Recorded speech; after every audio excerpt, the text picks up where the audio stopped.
नमस्कार, आप देख रहे हैं केबीपी टाइम्स और मैं हूं आपके साथ खुशी शेखावत। तो चलिए बुलेटिन की शुरुआत करेंगे देश और प्रदेश की बड़ी खबरों से।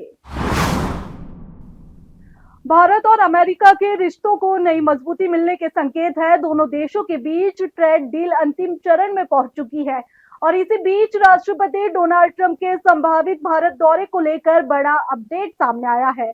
भारत में अमेरिका के राजदूत और अमेरिकी विदेश मंत्री दोनों ने संकेत दिए हैं कि ट्रंप जल्द ही भारत का दौरा कर सकते हैं। माना जा रहा है कि ये यात्रा व्यापार, रक्षा और रणनीतिक साझेदारी के लिहाज से बेहद अहम होगी। भारत में अमेरिका के राजदूत सर्जियो गौर ने कहा कि फिलहाल राष्ट्रपति ट्रंप की भारत यात्रा की तारीख तय नहीं हुई है, लेकिन वह भारत आने को लेकर बेहद उत्साहित है। गौर ने बताया कि हाल ही में ओवल ऑफिस में हुई मुलाकात के दौरान ट्रंप ने खुद पूछा कि वह भारत कब आ रहे हैं। उन्होंने कहा कि प्रधानमंत्री नरेंद्र मोदी की ओर से दिया गया निमंत्रण ट्रंप स्वीकार करना चाहते हैं और उन्हें पूरा भरोसा है कि यह दौरा जल्द ही होगा। वहीं अमेरिकी विदेश मंत्री मार्को रूबियो ने भी संकेत दिए हैं कि राष्ट्रपति ट्रंप अगले साल की शुरुआत में भारत का दौरा कर सकते हैं। रूबियो ने बताया कि वह स्वयं इस साल के अंत तक भारत आने की योजना बना रहे हैं ताकि राष्ट्रपति की संभावित यात्रा की तैयारियों को अंतिम रूप दिया जा सके। रूबियो ने कहा कि भारत और अमेरिका के बीच द्विपक्षीय व्यापार समझौते पर बातचीत अंतिम दौर में है। दोनों देशों के बीच वार्ता सकारात्मक रही है और समझौते को जल्द अंतिम रूप दिए जाने की उम्मीद है। उन्होंने प्रधानमंत्री नरेंद्र मोदी के साथ हुई बैठक को बेहद सफल बताते हुए कहा कि दोनों देशों की रणनीतिक साझेदारी लगातार मजबूत हो रही है। उन्होंने ये भी कहा कि प्रधानमंत्री नरेंद्र मोदी और राष्ट्रपति डोनाल्ड ट्रंप के बीच मजबूत व्यक्तिगत रिश्ते भारत अमेरिका संबंधों को नई ऊंचाइयों तक ले जाने में अहम भूमिका निभा रहे हैं। साथ ही क्वाड समूह की अगली बैठक को लेकर भी दोनों देश सक्रिय तैयारी कर रहे हैं। अगर ये दौरा तय कार्यक्रम के अनुसार होता है तो फरवरी 2020 के बाद ये डोनाल्ड ट्रंप की पहली भारत यात्रा होगी। वहीं दूसरी बार राष्ट्रपति बनने के बाद भी ये उनका पहला भारत दौरा माना जाएगा। ऐसे में माना जा रहा है कि यात्रा केवल ट्रेड डील ही नहीं बल्कि रक्षा, इंडो पैसिफिक रणनीति और वैश्विक साझेदारी के लिहाज से भी बेहद महत्वपूर्ण साबित हो सकती है। अगली खबर की ओर रुख करेंगे। अयोध्या के राम मंदिर में चढ़ावे और चंदे की चोरी के मामले को लेकर देश की राजनीतिक में भारी बवाल मचा हुआ है। इसी बीच आज दिल्ली में कांग्रेस नेता अखिलेश प्रसाद सिंह ने प्रेस कॉन्फ्रेंस कर राम जन्मभूमि तीर्थ क्षेत्र ट्रस्ट पर गंभीर आरोप लगाए हैं। उन्होंने भूमि खरीद से लेकर चढ़ावे में कथित गड़बड़ी तक कई सवाल उठाए और प्रधानमंत्री मोदी की चुप्पी पर भी निशाना साधा। कांग्रेस नेता अखिलेश प्रसाद सिंह ने कहा है कि श्री राम जन्मभूमि मंदिर निर्माण के लिए गठित ट्रस्ट में सरकार के पसंदीदा लोगों को शामिल किया गया और मंदिर निर्माण शुरू होने के साथ ही भ्रष्टाचार के आरोप सामने आने लगे। कांग्रेस नेता ने दावा किया कि सबसे पहले भूमि खरीद में अनियमितताओं के आरोप लगे, लेकिन जांच की बात कहने के बावजूद आज तक उसकी रिपोर्ट सार्वजनिक नहीं की गई। कांग्रेस नेता ने कहा कि शुरुआत में ट्रस्ट की ओर से किसी बड़ी गड़बड़ी से इनकार किया गया, लेकिन बाद में ट्रस्ट के ही एक वरिष्ठ सदस्य ने इसे भ्रष्टाचार नहीं बल्कि डाका बताया। करोड़ों श्रद्धालुओं ने अपनी आस्था और विश्वास के साथ दान दिया, लेकिन ट्रस्ट ने लोगों की भावनाओं के साथ खिलवाड़ किया। उन्होंने ये भी दावा किया कि वित्तीय जांच के लिए नियुक्त एजेंसियों की सिफारिशों को नजरअंदाज किया गया। एसआईटी जांच के बाद दर्ज एफआईआर में केवल छोटे कर्मचारियों के नाम शामिल किए गए। अखिलेश प्रसाद सिंह ने आगे क्या कुछ कहा, आप भी सुनिए। जबकि ये सारे खुलासे हुए, इस दौरान पहले जो 2020 में भूमि घोटाले की बात आई थी कि हम इसकी जांच करेंगे, उसका पता नहीं लगा। इस ट्रस्ट ने भी अपनी वित्तीय जांच पड़ताल के लिए एजेंसियां हायर की। उस एजेंसी ने कई बार जांच पड़ताल की, जैसा मीडिया रिपोर्ट में भी है, लेकिन उसके सुझावों को इस ट्रस्ट ने नजरअंदाज किया, उस पर अमल नहीं किया कि ट्रस्ट के अनियमितता संबंधी जानकारी उस जांच एजेंसी ने, इंटरनल जांच एजेंसी थी, उसने दिया नहीं किया। जब पोल खुलने लगे, चोरी की घटनाएं, वहां पे एक महिपाल सिंह जो काउंटिंग एजेंट थे, कैश काउंटिंग एजेंट, उन्होंने खुलासा किया तो उनको हटा दिया गया। फिर जब और कुछ खुलासे होने लगे तो सीसी कैमरे हटा दिए गए। फिर जब और कुछ खुलासे हुए तो सीसी कैमरे का जो रिकॉर्डेड था वो सब डिलीट कर दिया गया। बाद में प्रदेश सरकार ने हार करके एसआईटी का गठन किया। एसआईटी ने अपनी रिपोर्ट दी। कुछ लोगों को एफआईआर में छोटी मछलियों का नाम दिया गया।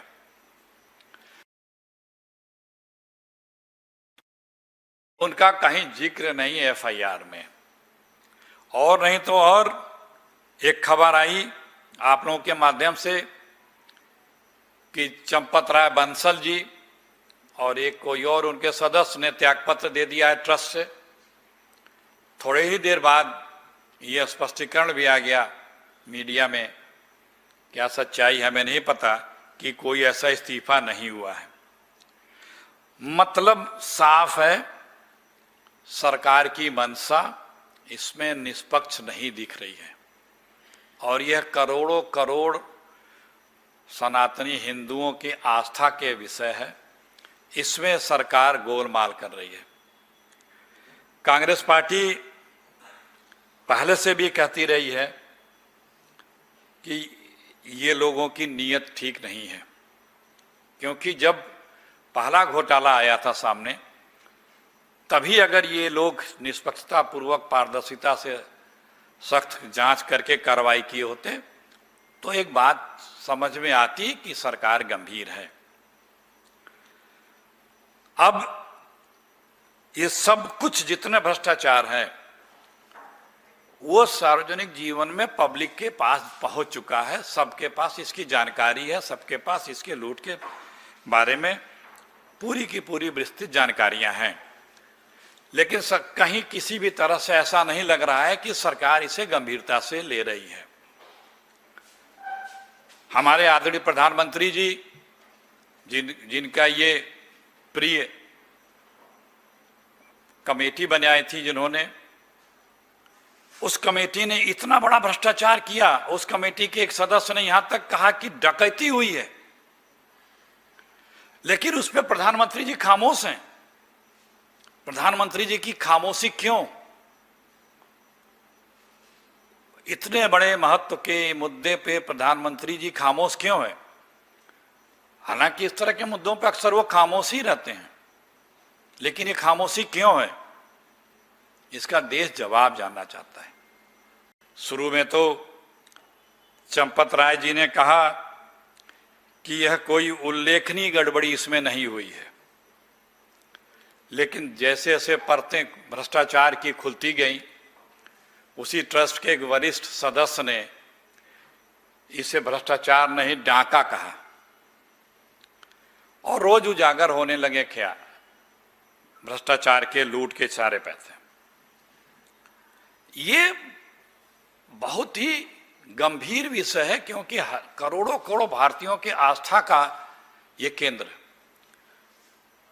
हजारों करोड़ रुपए भारतीयों ने अपनी आस्था से मर्यादा पुरुषोत्तम भगवान राम के इस मंदिर निर्माण में दिए, लेकिन इस ट्रस्ट ने उस भावना का लेस मात्र भी संरक्षण नहीं किया।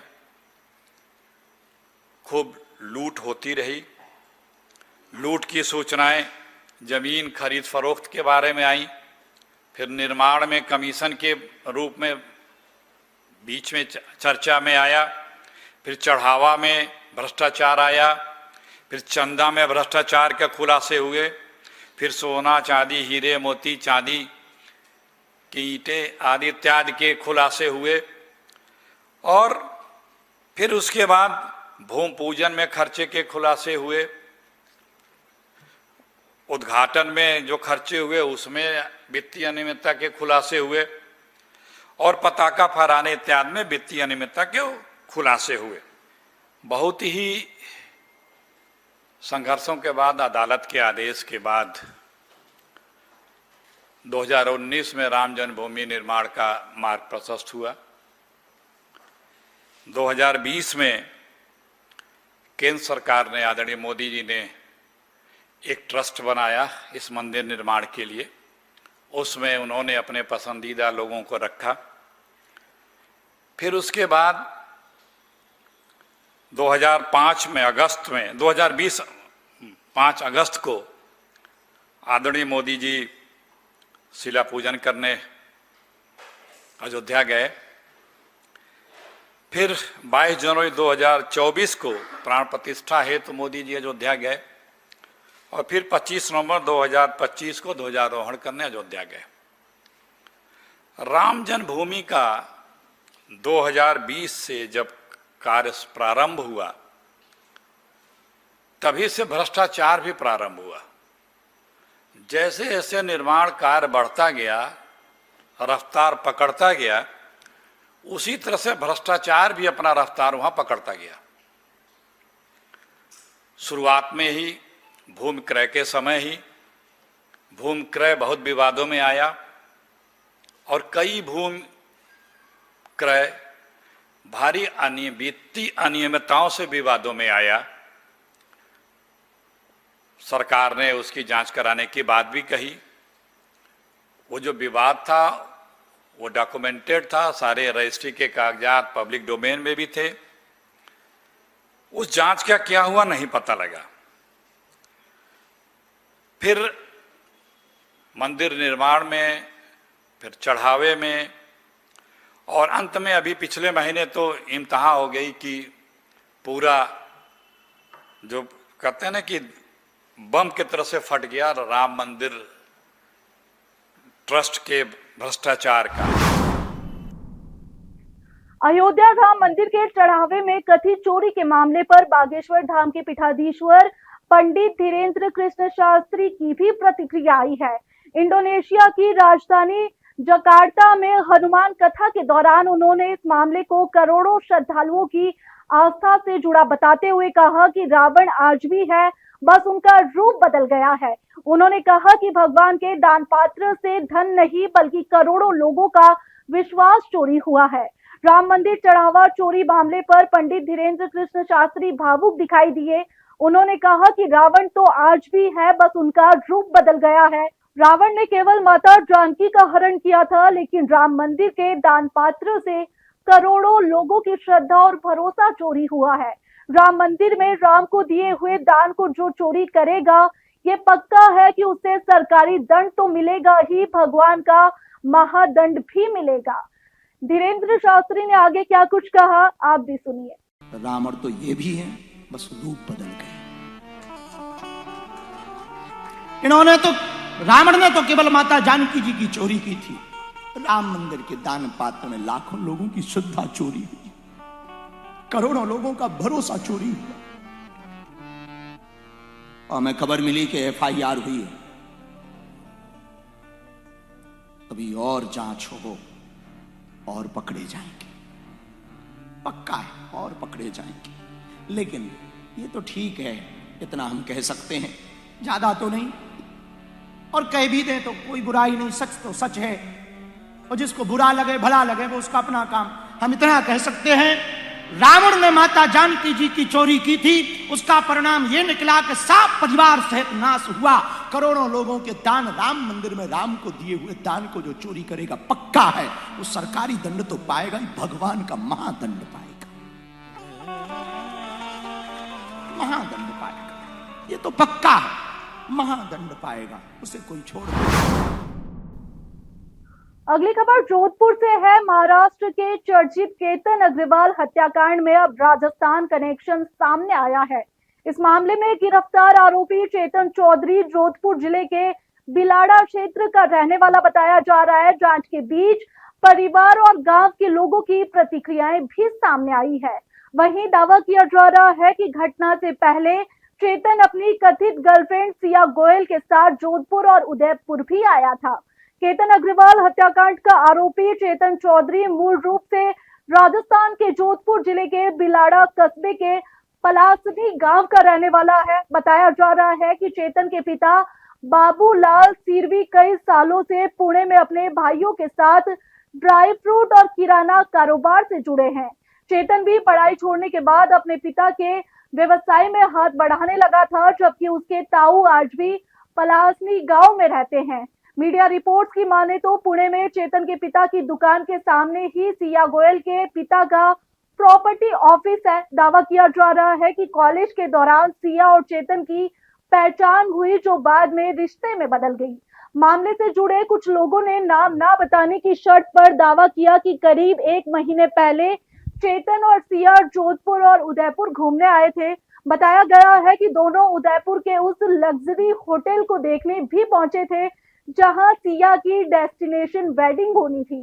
साथ ही दोनों जोधपुर के एक 5 स्टार होटल में रुके और मेहरानगढ़ किले में घूमने भी गए। हालांकि इन दावों की साफ तौर पर पुष्टि नहीं हुई और पुलिस की ओर से भी इन तथ्यों पर आधिकारिक बयान सामने नहीं आया है। इधर पलासनी गांव में रहने वाले चेतन के ताऊ और परिजनों का कहना है कि उन्हें मीडिया के जरिए इस पूरे मामले की जानकारी मिली। उनका कहना है कि यदि चेतन दोषी साबित होता है तो उसे कानून के अनुसार कड़ी सजा मिलनी चाहिए। वहीं परिवार का यह भी कहना है कि गांव में उसका व्यवहार सामान्य था और उन्हें उसके निजी संबंधों की कोई जानकारी नहीं थी। फिलहाल पुणे पुलिस पूरे हत्याकांड की जांच में जुटी है और मामले के हर पहलू की पड़ताल की जा रही है। तो 18 जून 2026 को एक जो वुड बी कपल है जिनकी एंगेजमेंट फरवरी में हुई थी, सिया गोयल और केतन अग्रवाल, ये लोहगढ़ किले पे घूमने के लिए गए थे और वहाँ पे तकरीबन 10:30 पौने 11 के आसपास सिया गोयल ने फ़ोन करके बताया कि वो जो लड़का केतन अग्रवाल है वो फिसल के गिर गया और उसकी लोहगढ़ किले से नीचे गिरा और उसकी मृत्यु हो गई है। तो इसके बाद वहाँ जो सिक्योरिटी गार्ड हैं, पुलिस और इसके जो मैयत है और वो जो लड़की है उसके घर वाले गए। तो पुलिस स्टेशन में उसी दिन एडी दाखिल की गई 36/2026 जो है सेक्शन 194 के अंतर्गत। तो एक केस दाखिल करने के बाद फिर जो आगे तपास किया गया, उस तपास में कुछ बातें हमारे सामने आई। जो इनके रिश्तेदार हैं या उनके फ्रेंड सर्कल से कुछ बातें समझी, जिससे हमें संशय निर्माण हुआ कि ये इस तरह की घटना अचानक से होना बहुत ज़्यादा प्रोबेबल नहीं है। खासकर वो लड़का जो है वो ट्रैकिंग करता था, काफ़ी ट्रैकिंग की थी उसने। अगली खबर की ओर रुख करेंगे। जैसलमेर के पूर्व सांसद मानवेंद्र सिंह जसोल ने विपक्ष द्वारा राष्ट्रीय स्वयंसेवक संघ पर लगाए जा रहे आरोपों को खारिज करते हुए कहा कि संघ सरकार चलाने का नहीं बल्कि सांस्कृतिक राष्ट्रवाद, समाज सेवा और देशभक्ति की भावना को मजबूत करने का कार्य करता है। उन्होंने कहा कि संघ गांव-गांव तक भारतीय संस्कृति और राष्ट्र भावना को सशक्त बनाने का काम करता है और सरकार के निर्णयों में हस्तक्षेप नहीं करता। प्रधानमंत्री नरेंद्र मोदी के नेतृत्व की सराहना करते हुए मानवेंद्र सिंह ने कहा कि पिछले 12 वर्षों में भारत ने कई राष्ट्रीय और अंतर्राष्ट्रीय चुनौतियों का सामना किया है। उनके अनुसार मजबूत नेतृत्व के कारण देश कठिन परिस्थितियों से सफलतापूर्वक बाहर निकला है और भविष्य में भी ऐसे नेतृत्व की आवश्यकता बनी रहेगी।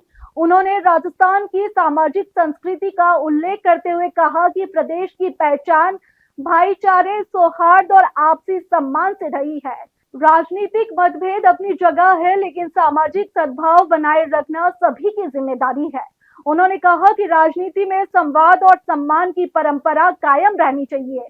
भ्रष्टाचार के मुद्दे पर मानवेंद्र सिंह ने कहा कि सार्वजनिक जीवन में पारदर्शिता और जवाबदेही सबसे महत्वपूर्ण है। पिछली बार जब प्रधानमंत्री का कार्यक्रम बना था, कुछ टेक्निकल कारण उद्घाटन हुआ नहीं, परंतु अभी रिफाइनरी चालू है, मैंने प्रशिक्षण के हिसाब से चालू है, ट्रायल के हिसाब से चालू है और 4 तारीख को प्रधानमंत्री जी रिफाइनरी को का उद्घाटन करेंगे, देश को भेंट करेंगे। और आज के जो हालात हैं, आपने देखा है खाड़ी में जो युद्ध के कारण गैस, तेल और पूरा जो शिपिंग से जो केवल भारत नहीं पूरा विश्व जो प्रभावित हुआ है, उससे छुटकारा पाने के लिए ये रिफाइनरी एक बहुत बड़ा कदम देश सरकार ने उठाया है और इसके उद्घाटन से अपने भारत में देश के ही अंदर गैस और डीजल पेट्रोल और अधिक मात्रा में उपलब्ध होगा। ये ट्रायल तो हो रहा है। सीएम के पास पूरा प्रदेश की जिम्मेवारी है और ये टेक्निकल काम रिफाइनरी वाले जो अधिकारी हैं, साइंटिस्ट हैं, इंजीनियर हैं, वो सक्षम है इसको देखने के लिए और मुझे विश्वास है कि अब की बारी ऐसा कुछ होगा नहीं जिससे ये बात आगे चले और ट्रायल पूर्ण रूप से रिफाइनरी सही चल रही है। डीजल वैसे ही निकल रहा है रिफाइनरी से। लखनऊ में हुए अग्निकांड के बाद राजस्थान का फायर एंड सेफ्टी विभाग अलर्ट मोड पर है। राजसमंद जिले में स्कूलों, कोचिंग संस्थानों और बहुमंजिला भवनों की जांच के दौरान बड़ी लापरवाही सामने आई है। करीब 50 भवन मालिकों को नोटिस जारी किए गए हैं और सुधार नहीं होने पर भवन सीज करने की चेतावनी दी गई है। लखनऊ अग्निकांड के बाद राजसमंद जिले में फायर एंड सेफ्टी विभाग ने विशेष जांच अभियान शुरू किया है। राजसमंद, नाथद्वारा, देवगढ़ और आमेर समेत विभिन्न क्षेत्रों में स्कूलों, कॉलेजों, कोचिंग संस्थानों और बहुमंजिला भवनों का निरीक्षण किया जा रहा है। निरीक्षण के दौरान फायर अलार्म, इमरजेंसी एग्जिट, सुरक्षित निकासी मार्ग और अन्य सुरक्षा उपकरणों की उपलब्धता की जांच की जा रही है। साथ ही ये भी देखा जा रहा है कि भवनों में निर्धारित फायर सेफ्टी मानकों का पालन हो रहा है या नहीं। अब तक 60 से अधिक भवनों की जांच में कई जगह गंभीर लापरवाही सामने आई है।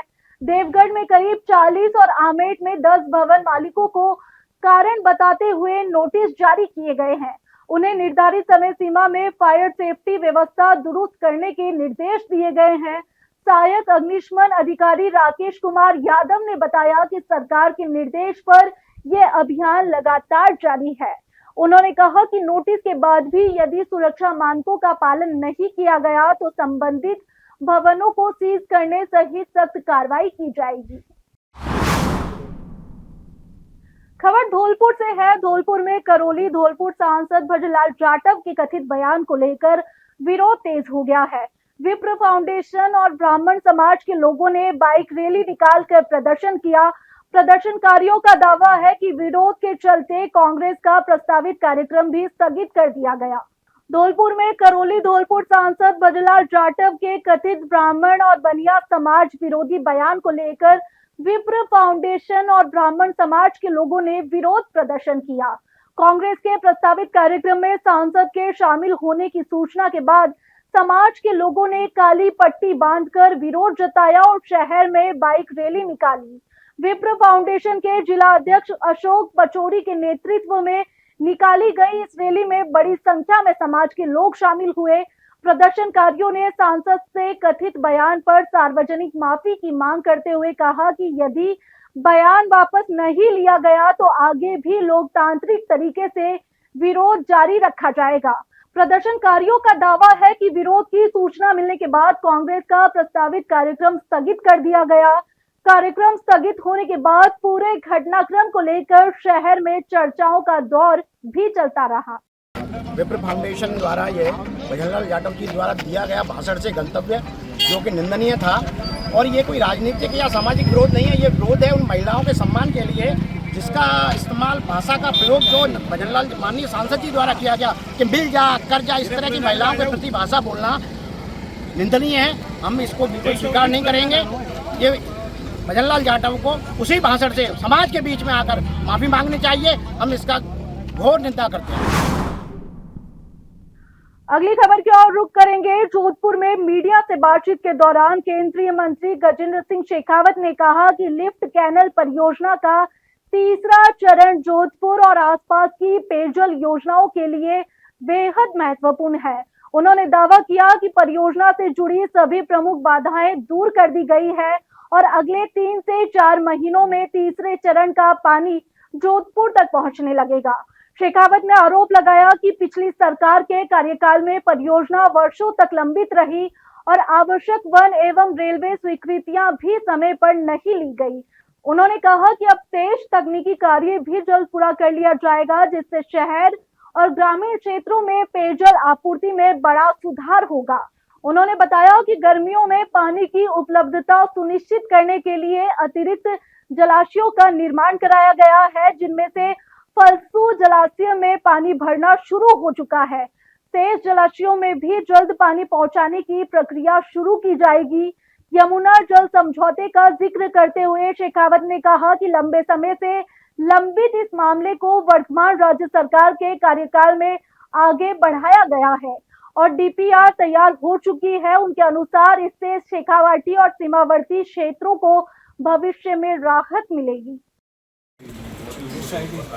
वो केवल जोधपुर शहर के लिए नहीं अपितु पूरे जोधपुर जिले की सभी लगभग सभी पेयजल योजनाओं के लिए अत्यंत क्रिटिकल फैक्टर है। पिछली सरकार के समय में जिस तरह से इस फेज को स्वीकृत करने और स्वीकृति के बाद 2018 में जब सरकार में आए थे तब घोषणा पत्र में घोषणा की गई। उसके बाद में पहले बजट में जिस बात का उल्लेख किया था उसका जाकर के 2023 में वर्क ऑर्डर सैंक्शन हुआ। 5 साल तक उसको जो है लटकाने का, अटकाने का, भटकाने का काम हुआ और वो भी पूरी तैयारी के साथ में नहीं हुआ। न उसमें फॉरेस्ट क्लियरेंस थी, न उसमें और दूसरे रेलवे के साथ जो है क्रॉस सेक्शन की अनुमति थी, वो कोई भी अनुमति प्राप्त नहीं की गई थी। आज सारे अवरोधों को दूर करने के बाद में अब लगभग हम उस मुकाम पर पहुंच गए हैं कि आने वाले 3-4 महीने में पानी जोधपुर तक तीसरे फेज का पहुंचने लगेगा। इसके अतिरिक्त जिस तरह से क्लोजर्स आते हैं और क्लोजर के समय में जो पानी का संकट हमारी रिजर्वायर कैपेसिटीज़ कम होने के कारण से, डिमांड गर्मी में ज़्यादा होने के कारण से जो हमारे सामने चुनौती आती है, इसके समाधान में के लिए मैंने जल शक्ति मंत्री रहते हुए 4 एस्केप रिजर्वायर बनाने के लिए भारत सरकार की तरफ से प्रोजेक्ट सैंक्शन किया और वो जो प्रोजेक्ट सैंक्शन किए थे उस आवश्यकता को महसूस करके मैंने ही रिक्वेस्ट करके और वो प्रोजेक्ट प्रपोजल्स मंगवाए थे। राजस्थान सरकार उस समय की थी, उसको शायद ये संज्ञान में नहीं था। अब शायद राजस्थान सरकार के तत्कालीन मुखिया उसको लेकर के भी श्रेय लेने की कोशिश कर सकते हैं, वो करें, मुझे उसमें कोई आपत्ति भी नहीं है। लेकिन वो रिजर्वायर्स भी लगभग बन करके कंप्लीट हो गए हैं। फलसून के रिजर्वायर में पानी भरना प्रारंभ हो गया है। आज सुबह ही मैंने एडिशनल चीफ सेक्रेटरी साहब से बात की है। बाकी शेष दोनों रिजर्वायर्स में भी पानी भरने का क्रम जो है वो प्रारंभ हो जाएगा।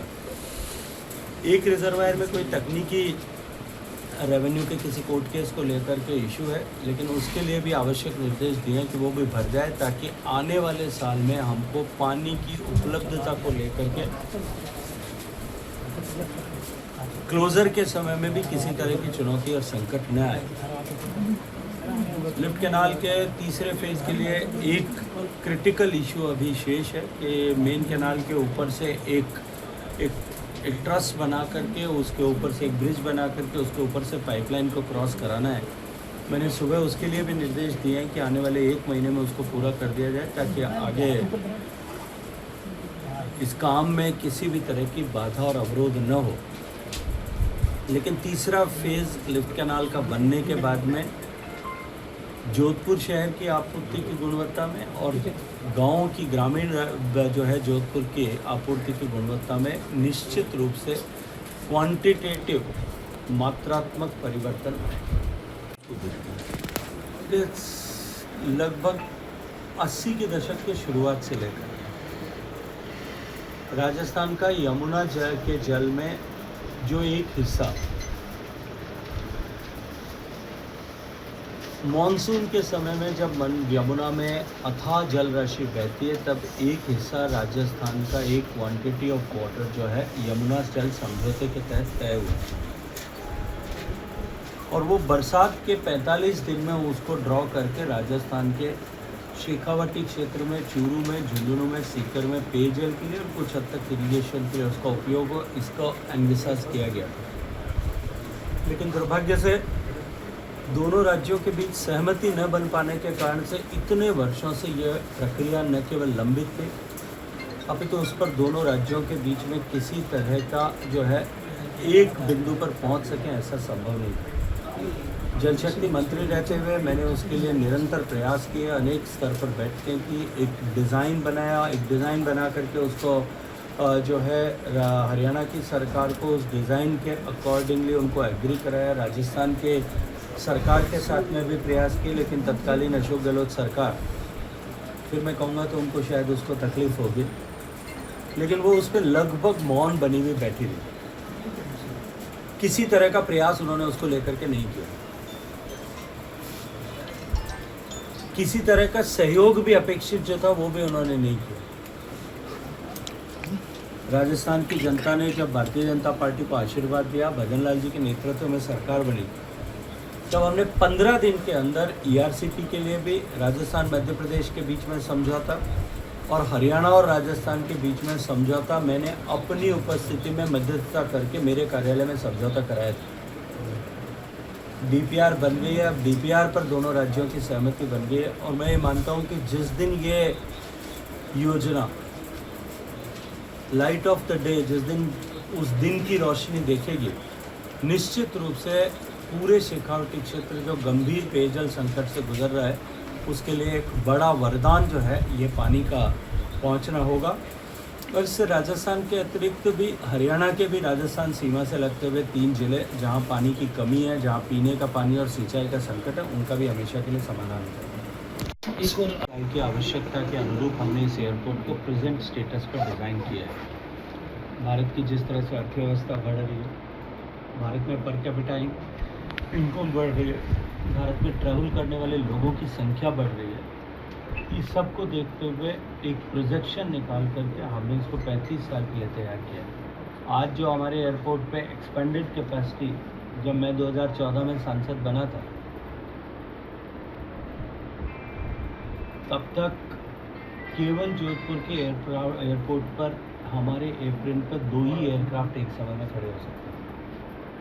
एक छोटा कोई अगर जहाज हो चार्टर तो उसके लिए थोड़ा बहुत गुंजाइश बचती थी, लेकिन बड़े कॉमर्शियल हवाई जहाज 2 ही खड़े हो सकते। जोधपुर एयरपोर्ट पर कभी भी शाम को हवाई जहाज नहीं उतर सकते थे, अंधेरा होने के बाद या ख़राब मौसम में भी नहीं उतर सकते थे, क्योंकि हमारे यहाँ पर कैटाई सिस्टम नहीं लगा हुआ था। ऑटोमेटिक लैंडिंग के लिए जो सपोर्ट सिस्टम चाहिए वो नहीं था। जोधपुर एयरपोर्ट के विस्तार को लेकर के अनेक सालों से चर्चा होती थी, लेकिन आगे नहीं बढ़ पा रहा। 2 बार राजस्थान के मुख्यमंत्री उस समय तक हो जाने के बावजूद भी जोधपुर एयरपोर्ट के विस्तार को लेकर के कहीं कोई किसी तरह के प्रयास सिरे चढ़े हों ऐसा मुझे दिखाई नहीं देता था। लेकिन अंततः माननीय प्रधानमंत्री जी का अभिनंदन करना चाहता हूँ, स्वर्गीय मनोहर पर्रिकर साहब का आभार ज्ञापित करना चाहता हूँ, अभिनंदन करना चाहता हूँ। उन्होंने जोधपुर को यह सौगात दी और मैं धन्यवाद करना चाहता हूँ देश के नागरिक उड्डयन मंत्री श्री राम नायडू जी का। उन्होंने आज इसको निरंतर पिछले 2.5 साल तक फॉलोअप करके आज हम उस मुकाम पे पहुंच गए कि जोधपुर का एयरपोर्ट टेक्निकली भी अपडेटेड एयरपोर्ट है और साथ साथ में जोधपुर का एयरपोर्ट जिसमें अब 6 एयरोब्रिज के साथ 12 एयरक्राफ्ट एक साथ में एक समय में खड़े हो सकें। आज जो हमारी हैंडलिंग कैपेसिटी है उससे 10 गुना ज़्यादा हम पैसेंजर्स को एक साथ में हैंडल कर सकें। इस तरह का टेक्निकली अपग्रेडेड जो है एयरपोर्ट हमने बनाने में सफलता प्राप्त की है और माननीय प्रधानमंत्री जी के द्वारा 4 तारीख को उसके लोकार्पण के साथ ही जोधपुर में एक नए युग की एक नए अध्याय का खबर सवाई माधोपुर से है। सवाई माधोपुर के रणथंभौर में 5वें royal Ranthambore international tiger week की शुरुआत हुई। Conserve India's finest tigers theme पर आयोजित इस 3 दिवसीय कार्यक्रम में देश भर के वन्यजीव विशेषज्ञ, संरक्षणविद और पर्यावरण से जुड़े विशेषज्ञ शामिल हुए। कार्यक्रम के पहले दिन भारत में बाघों के भविष्य, संरक्षण की चुनौतियां और मानव वन्यजीव सह अस्तित्व जैसे विषयों पर विस्तृत चर्चा हुई। विशेषज्ञों ने कहा कि बाघों का संरक्षण केवल वन्यजीवों के लिए ही नहीं बल्कि पर्यावरण और जल संसाधनों की सुरक्षा के लिए भी बेहद जरूरी है। वन्यजीव विशेषज्ञों ने वाइल्ड लाइफ टूरिज्म में संतुलन बनाए रखने, सफारी में पर्यटकों की संख्या नियंत्रित करने और पर्यटन से होने वाली आय का एक हिस्सा संरक्षण कार्यों पर खर्च करने की जरूरत बताई। साथ ही आधुनिक विकास परियोजनाओं के दौरान वन्यजीवों की सुरक्षा के लिए विशेष उपाय अपनाने पर भी जोर दिया गया। कार्यक्रम में भारत के प्रसिद्ध बाघों की जीवन यात्रा पर आधारित प्रस्तुतियां दी गई और वन्यजीव संरक्षण में उत्कृष्ट योगदान देने वालों को सम्मानित करने की घोषणा भी की गई। 3 दिवसीय आयोजन में विभिन्न श्रेणियों में राष्ट्रीय स्तर के संरक्षण पुरस्कार प्रदान किए जाएंगे। मेरे लिए ये एक विषय था जिसके बारे में मैं इतना पढ़ा नहीं हूँ, बट ये समय में आया जो forest conservation wild life conservation है उनको हमें बहुत गंभीरता से लेना चाहिए। टाइगर एक सिंबॉलिक से जो बात है रिवर्स है। 2024 से जो भी सेशन हो रहे हैं वो प्रधानमंत्री के अमृतकाल विजन ऑफ टाइगर कंजर्वेशन उसके हिसाब से होते हैं। एंड आज भी जो सेशन हुए हैं सारे उसकी बेसिस पे हमने किए थे। हमारे बहुत अच्छे सेशंस हुए। मेरे लोग बहुत बड़े एक्सपर्ट्स हमारे जो हैं डॉक्टर लतिका नाथ और डॉक्टर अनिशा अंधेरिया, उन्होंने बात की टाइगर्स के बारे में। उसके बाद हमारे मिस्टर मीना साहब थे जिन्होंने हम लोगों को एक इंटरेस्टिंग कहानियाँ बताई जिससे कि सब लोगों को बड़ा मज़ा आया। और इसके बाद हम लोगों ने 6 जो हमारे लेजेंडरी टाइगर्स उनको सेलिब्रेट किया। जीवन का हिस्सा है ये सिर्फ आज की शिरकत नहीं है। मैं जब भी मुझे समय मिलता है मैं आपको जंगल में ही मिलूँगा। सर इससे पहले रणथंभौर आए थे? रणथंभौर वीडियो पुराना रिश्ता है जिससे सैकड़ों साल हो गए। बच्चों वो अलग बात है, वो हिस्टोरिकल कनेक्शन है पूर्वजों का, तो आते रहता हूँ। अभी दुधवा और किशनपुर और राजा जी होते हुए रणथंभौर आया हूँ, तो आप देख लो कि पिछले 20 दिनों में ये चौथा टाइगर रिजर्व। खबर झुंझुनू से है। झुंझुनू में पल्स पोलियो अभियान को लेकर जन जागरूकता रैली निकाली गई। एनएनएम छात्राओं ने शहर में रैली निकालकर लोगों को पोलियो उन्मूलन अभियान के प्रति जागरूक किया। स्वास्थ्य विभाग ने अभिभावकों से 5 वर्ष तक के सभी बच्चों को पोलियो की खुराक आवश्यक पिलाने की अपील की है। पल्स पोलियो अभियान के तहत झुंझुनू में जागरूकता रैली का आयोजन किया गया। सहदी पार्क से निकली इस रैली को मुख्य चिकित्सा एवं स्वास्थ्य अधिकारी डॉक्टर छोटे लाल गुर्जर और RCHO डॉक्टर दयानंद ने हरी झंडी दिखाकर रवाना किया। रैली में एनएनएम प्रशिक्षण केंद्र की छात्राओं ने भाग लेकर आमजन को पोलियो उन्मूलन अभियान के प्रति जागरूक किया। स्वास्थ्य विभाग ने लोगों से अपील की कि 28 जून को आयोजित पल्स पोलियो अभियान के दौरान 5 वर्ष तक के सभी बच्चों को पोलियो की 2 बूंद जरूर पिलाएं।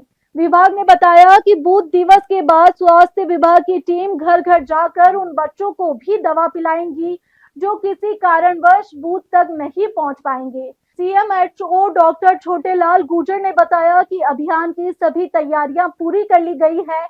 उन्होंने कहा कि विभाग का लक्ष्य है कि जिले का कोई भी बच्चा पोलियो की खुराक से वंचित न रहे। रविवार से मंगलवार तक चलने वाले इस अभियान में स्वास्थ्य कर्मी, आशा सहयोगिनी और आंगनबाड़ी कार्यकर्ता सक्रिय भूमिका निभाएगी। एएनएम ट्रेनिंग सेंटर से एएनएम छात्राओं के द्वारा पल्स पोलियो की जागरूकता के लिए रैली निकाली गई, जिसमें सभी छात्राओं को पहले पूरा प्रशिक्षण दिया गया है। उनको समझाया गया है किस तरह से कोल्ड चेन मेंटेन करना है, किस तरह से रिकॉर्डिंग करनी है और बूथ पे बच्चों को दवा पिलानी है। ये एक दिन का कार्यक्रम 28 तारीख को बूथ पे होगा। उसके बाद में 2 दिन छात्राएं घर घर जा कर के, और कोई भी बच्चा इससे वंचित नहीं रहे पल्स पोलियो की डोज से, इसलिए सबको घर घर जाना है और जो भी छूटे हुए बच्चे हैं जो बूथ पे नहीं आए थे उनको दवा पिलानी है। आज पल्स पोलियो अभियान के लिए हरी झंडी दिखाई है। ये विशेष रूप से जागरूकता जिले में फैलाने के लिए हरी झंडी दिखाई है और पल्स पोलियो के माध्यम से हमारे ज़िले में लगातार 3 दिन तक अभियान चलेगा। कल संडे से 28 से 30 तक ये अभियान चलेगा। पहले दिन बूथ पे पल्स पोलियो की वैक्सीन पिलाई जाएगी और अगले 2 दिन घरों पे वैक्सीन पिलाई जाएगी। हमने ज़िले में 15 से 51 जो बूथ हैं वो चिन्हित किए हैं। उसके अकॉर्डिंग हमने 3,102 टीमें हैं वो ज़िले में बनाई हैं और लगभग 6,204 वैक्सीनेटर्स हैं वो इसमें वैक्सीन लगाएंगे। इस प्रकार से हमने पूरे ज़िले के अंदर सभी प्रकार के एरिया चिन्हित कर लिए हैं। विशेष रूप से जो हाई रिस्क एरिया हैं वहाँ पे फोकस किया जाएगा और चाहे रेलवे स्टेशन हो, चाहे बस स्टैंड हो, चाहे ईंट भट्ठे हों या कच्ची बस्तियाँ हों या माइंस का एरिया हो, जहाँ भी हो ज़िले के अंदर, हमारा ये उद्देश्य रहेगा कोई भी बच्चा वंचित नहीं रहे। इसके लिए 3 दिन लगातार हमारी टीमें काम करेंगी और निश्चित रूप से हम 100% इसमें लक्ष्य अर्जित करेंगे। फिलहाल बुलेटिन में बस इतना ही। खबरों का सिलसिला यूं ही जारी रहेगा। हर अपडेट के लिए बने रहिए केबीपी टाइम्स के साथ।